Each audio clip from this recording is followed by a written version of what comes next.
Well, hello, thanks for popping in. Today I'm going to be tackling thrips.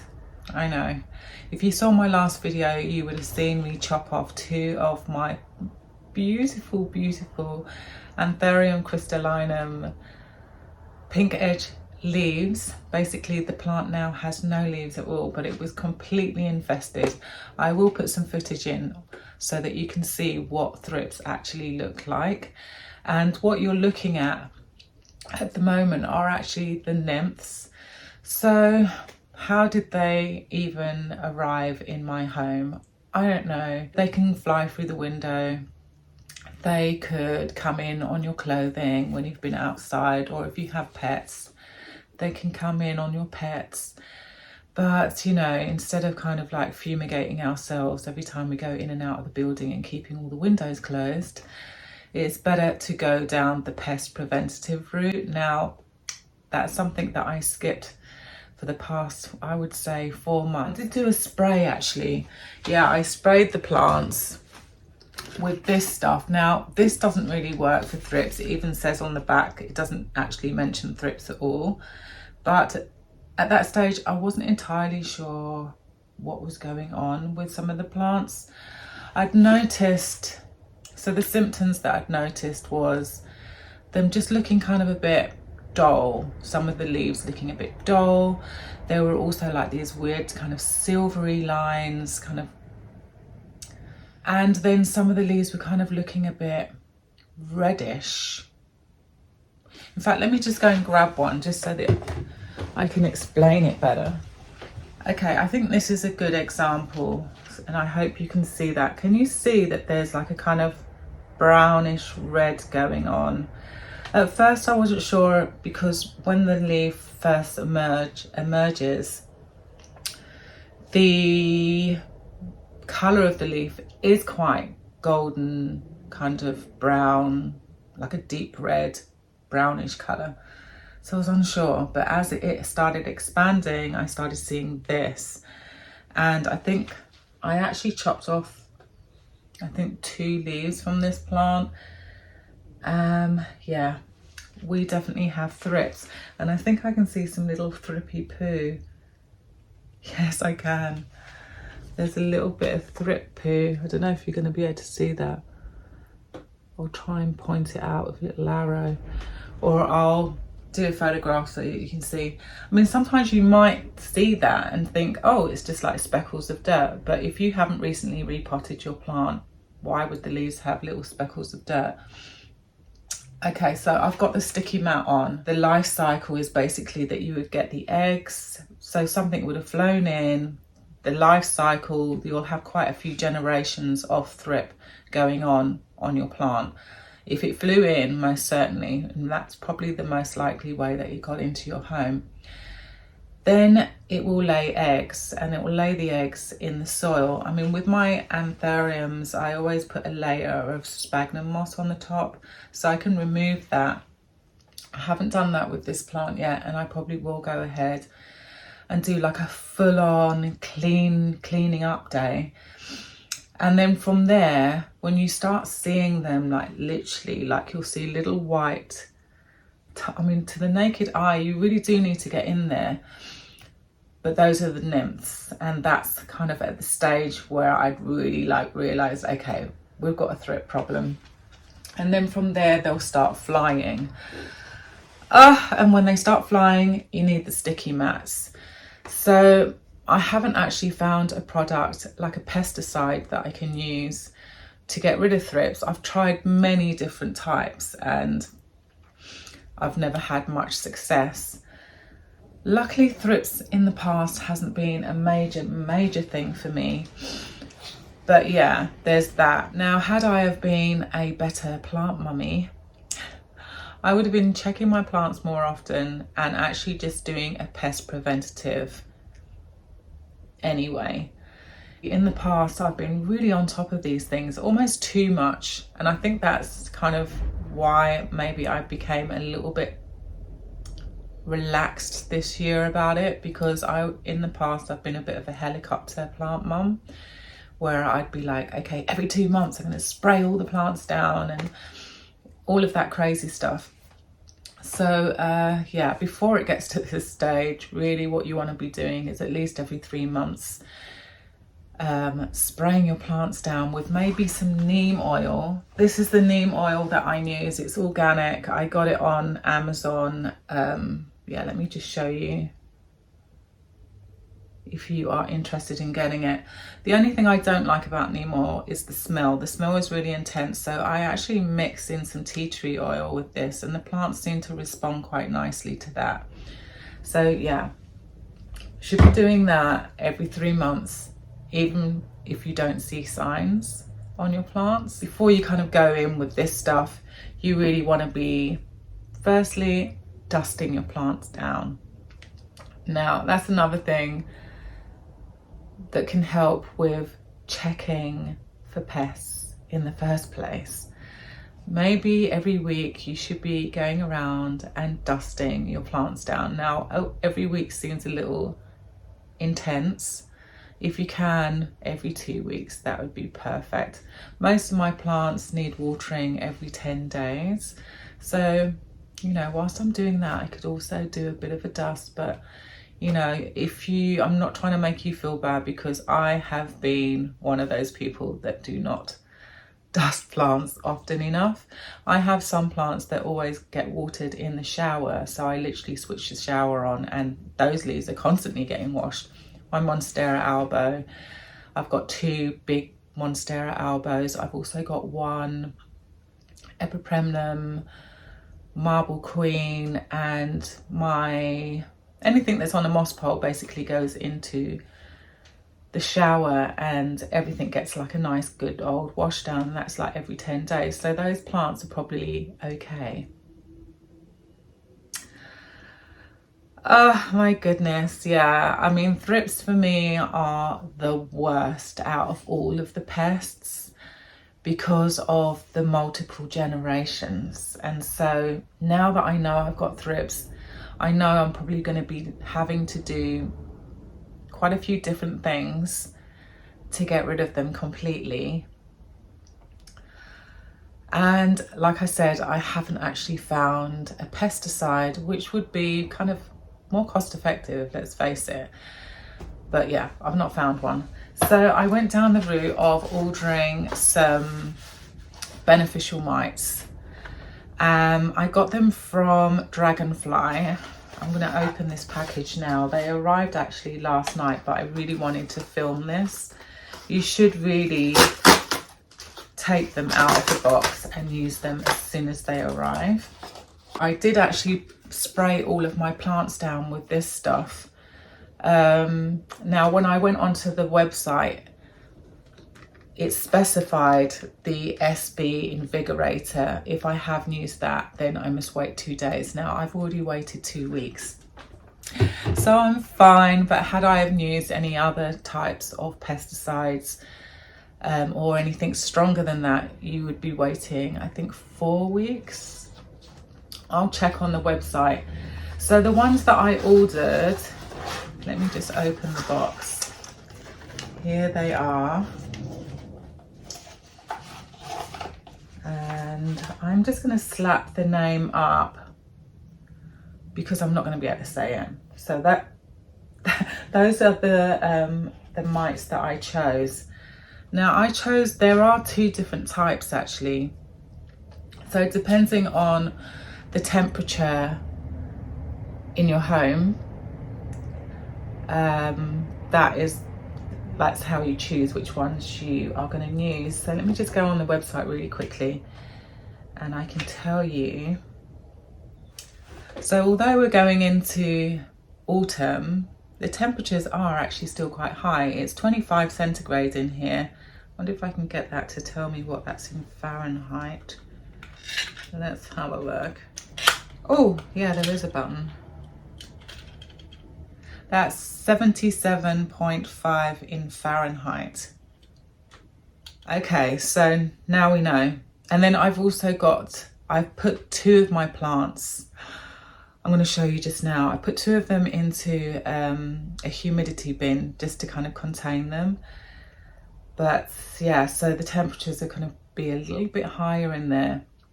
So it says here, if the temperatures are over 20 centigrade, so what would that be, about 70? That's just a wild guess. You'd been using the Amblyseius Swirskii. I'll just put the name up. If the temperatures are between 15 and 20, you would then go for this one that I'm going to put up. Okay, and the sachets themselves actually last 3 to 4 weeks, and they'll get going straight away. In the past, I've had the sachets for spider mite, and those move so quickly. Oh my gosh! And they're hard little workers. They do the job. They really do. Spider mite is obviously a lot easier because there's not multiple generations to think about. So yeah. Ooh, we've got a bit of a journey. So I'm going to give you some updates. Maybe in 4 weeks time, every month I'm going to give you an update on my Thrip situation, whether it's a separate video on its own or I'll probably just slap it into another video. But yeah, let me show you the plants that I put in the propagation bin. Can you believe it? Both of the Marantas. I've had to put both of them in. First, okay. So the first thing that I noticed was that the newer leaves were going yellow. That's unusual. That shouldn't really be happening at all. And then also this kind of stuff was going on. So thrips love to suck the life out of things. Now I don't know what kind of stage we're at, so I'm just going to pop a sachet in there. And I'm just going to do it like that.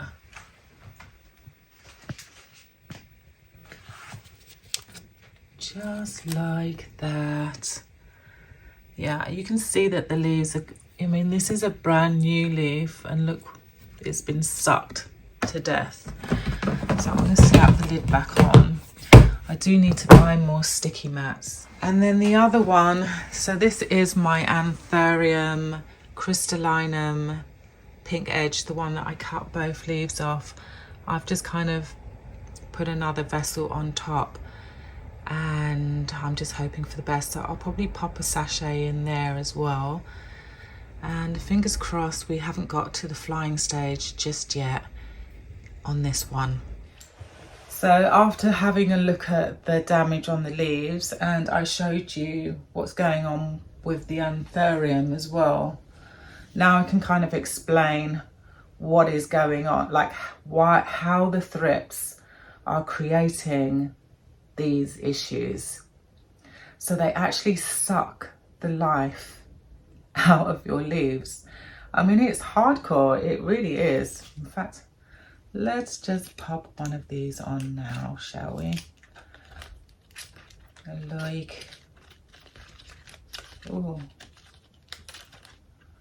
Like that.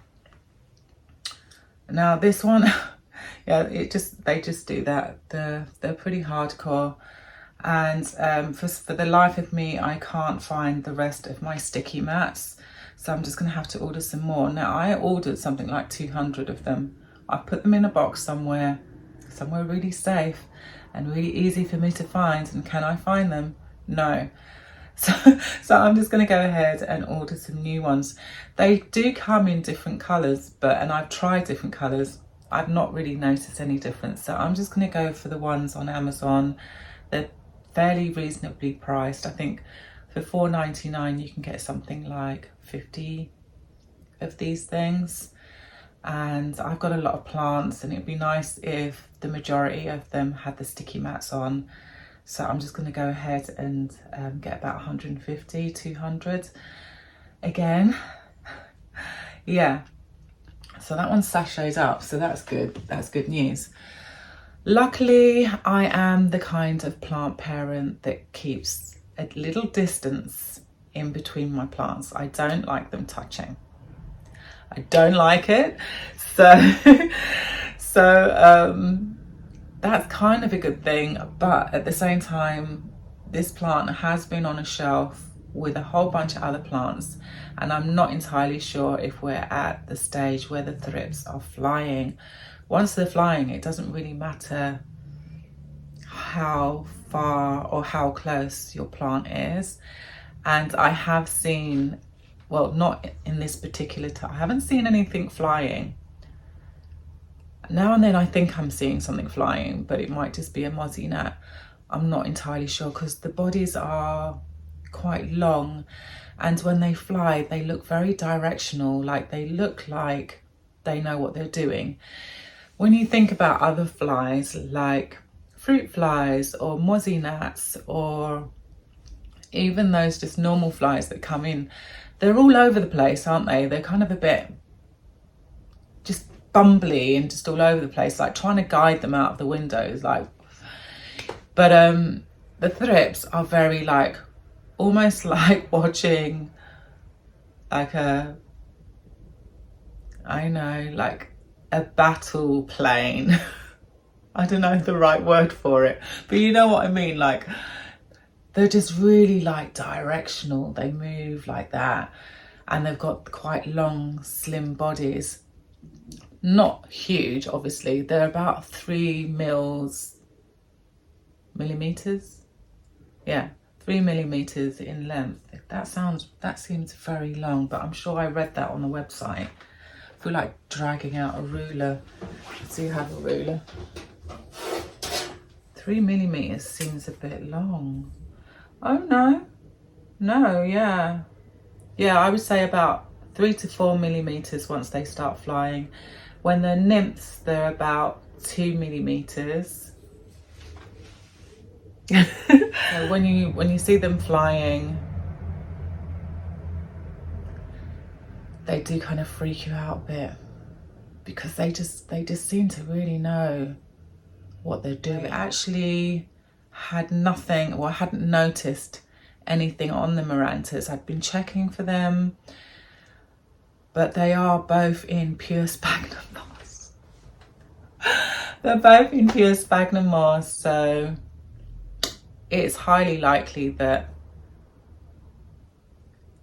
we've got eggs in the sphagnum moss as well, which is going to be difficult, unraveling those roots and changing the sphagnum moss.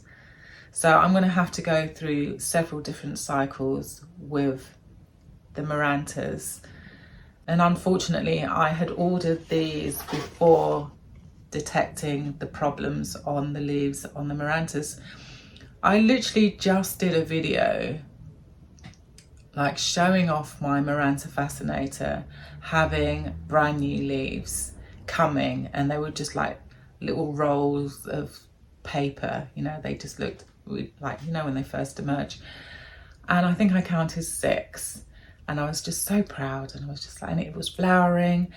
And then 2 or 3 days later, I'm seeing those brand new leaves shriveled up.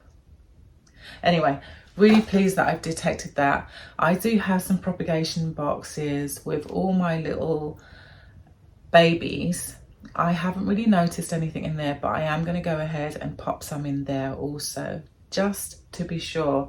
Now, I only ordered 10 because they are a little pricey, and I am currently out of work, so I'm trying to be strategic. And what I think I will do is wherever there's plants clustered, I'll put 1 sachet per cluster, and then I'll move those sachets around. Let me show you what I'm talking about.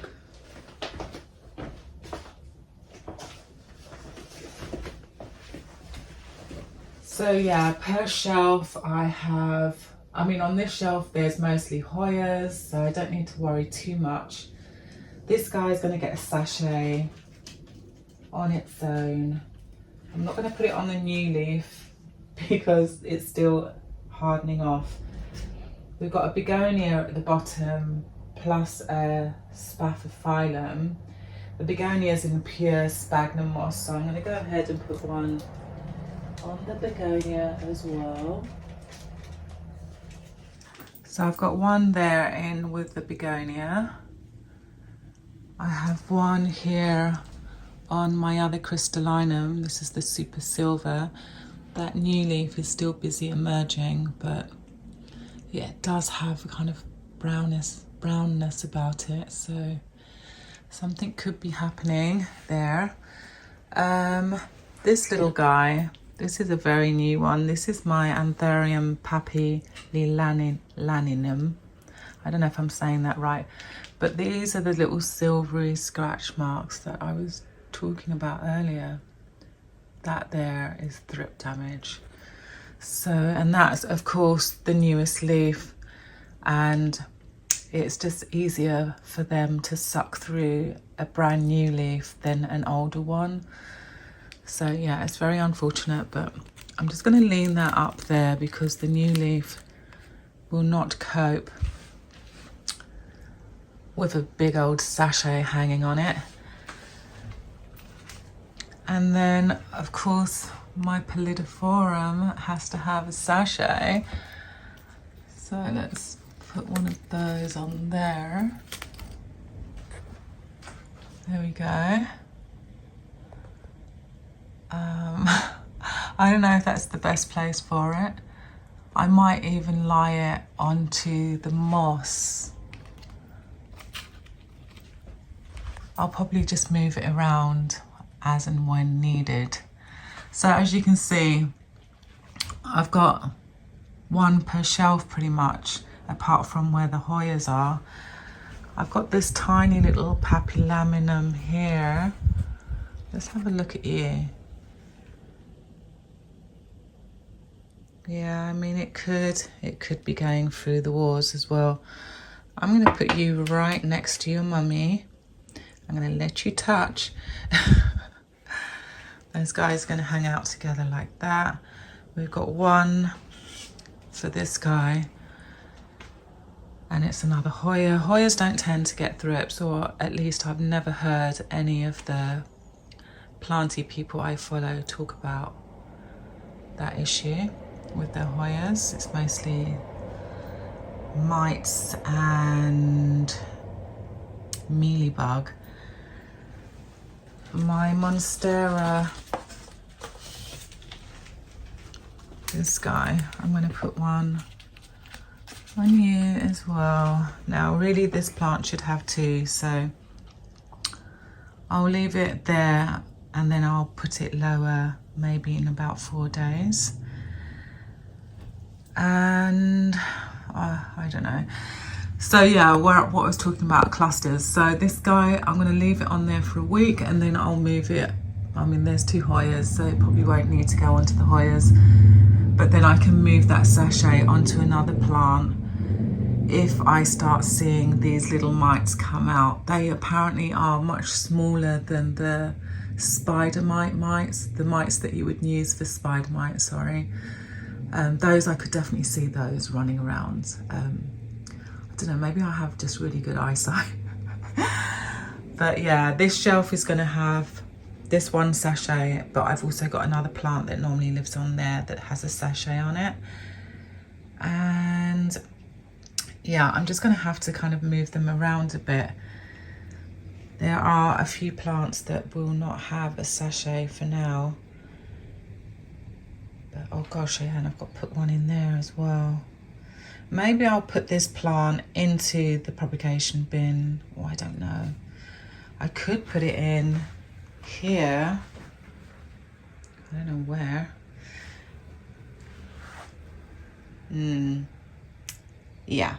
Anyway, I have 2 sachets left and I'm going to put, I've got 2 propagation bins next door, so I'm going to put those in there just as a precaution. I haven't really seen anything in the boxes, but just to be safe, to be safer than sorry, right? This is the package that it came in. Thank you for choosing Dragonfly. I'm not being sponsored by Dragonfly. It's a company that I like to use. And yeah, it came with this little pamphlet, which has a QR code. So if you are interested in using that QR code, go ahead, give it a zap. And yeah, we've got some information as well on the back. So that is the product that I'm using. And yeah, it just kind of tells you the required conditions. The temperatures need to be 20 centigrade and above. The humidity needs to be 70%. Lower, it does say that lower humidity will not be fatal, but will reduce reproduction. So the guys that are in the bins, the propagation bins, they're at 100% humidity. So that's fine. Hopefully that's not too high. Before application, it says to prune away any damaged leaves. Now I didn't do that, so I'm going to have to go in and chop off those leaves, which is so sad. All those brand new Maranta leaves, I'm going to have to cut them off. And do not open the sachets. Yeah, don't open the sachets. There's actually a little hole, and I didn't show you that. I should have shown you that. And then it says the application, hang the sachets on the stems or the leaves at a rate of 1 to 2 plant. I think that's a bit excessive. I think as long as there's within the vicinity, I think you can group plants together and you can get away with that. Apply all the sachets at once and do not store. So yeah, you can't store this stuff. As soon as it arrives, you need to use it. And then it says the sachets will release predators for 4 weeks. Next steps, observe pest activity over the next 4 weeks, emergent cycles of the sachets, and ensure to replace the sachets to continue protection. If thrip numbers rapidly increase, switch to a curative application of our bottles of loose. You can get this product in a loose form, and they come on like this bedding, and you just like sprinkle it. So what you're looking at in the can is actually just like, it looks like sawdust. The only problem is if you've got velvet leaves, then that can be hard to get rid of, because I did try that last year. And which plant is it? Oh, the Primulina, because it's so fluffy. Even now it has that stuff on there. It's quite difficult to remove. But yeah, what you really want to do is get it on the soil. So maybe I will go ahead and order another batch with that stuff in 4 weeks time. So I'll put a date on my phone. I'll do that now, and then I will reorder. They came very quickly in the post, and that's another thing. Like, I was actually thinking it would take about a week, like, I don't know, like 5 working days or something, but yeah, they were here the next day. So yeah, you can see there's a hole in the sachet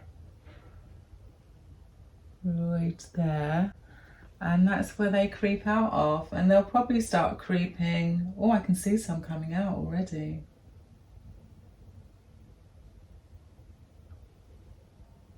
You see, they're busy and they're hungry and they're going to do their job, and I just love that.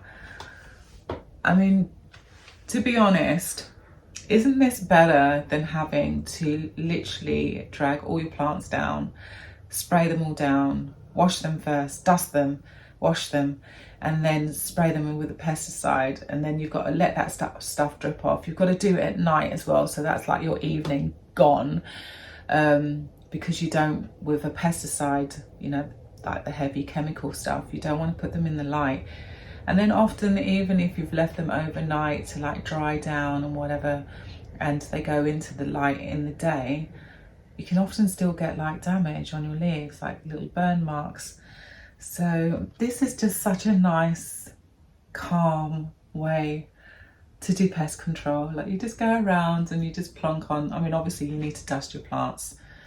It's best to clean your plants and dust them. These guys have been dusted and cleaned. Finally, I've started like getting serious with the pest control. But yeah, these guys have been dusted and cleaned, and now they can just do this and just sit nicely. I mean, look, It's going to be difficult taking photographs of these plants for the next 4 weeks, but I think I'm just going to do all my videos with the sachets on, because, you know, just got to keep it real. Like, this is the reality. This is my reality right now.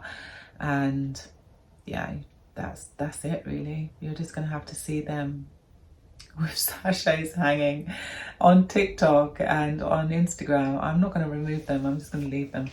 And I need to get the sticky mats as well. Now, there was one more thing that I wanted to actually say. There was one more thing that I wanted to do.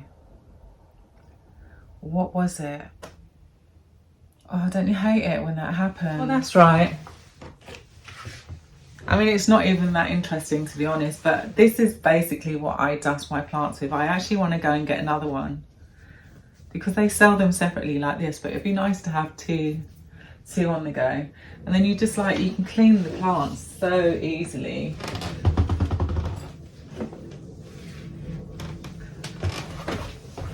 This one gets quite dusty because it's right next to a window.